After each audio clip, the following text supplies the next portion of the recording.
বোন আমার, যার কাছে তুমি নেই তার কাছে পৃথিবীর কোনো সম্পদ নেই। বোন আমার, 12 বছর 15 বছর বয়সে তুমি কেন বিবাহের পূর্বে আরেকজনকে তোমার শরীর ধরতে দাও? আর যুবক ভাই আমার, কি বলিস কি তুই? এই পৃথিবী আর পৃথিবীতে যা আছে এর চেয়ে মূল্যবান হচ্ছে এই মেয়েটা।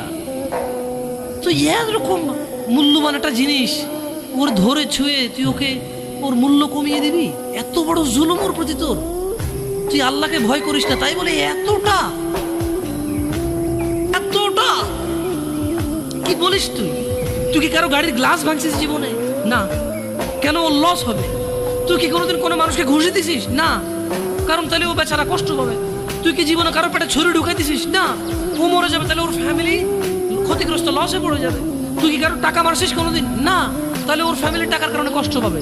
তাহলে তুই কেন তুই এত ছোট ছোট বিষয়গুলো খেয়াল রাখিস যে আরেকজনের লস হবে? তাহলে তুই এই মেয়েটার জীবনটাকে তুই কি করলি? তুই পুরো পৃথিবী আর পৃথিবীতে যা আছে সবকিছু বিক্রি করলে যে সম্পদ হবে, সবকিছু অর্জন করলে যে অর্জন হবে, এর চাইতে মূল্যবান তুই ওকে সতীত্ব থেকে বের করে নিয়ে আসলি।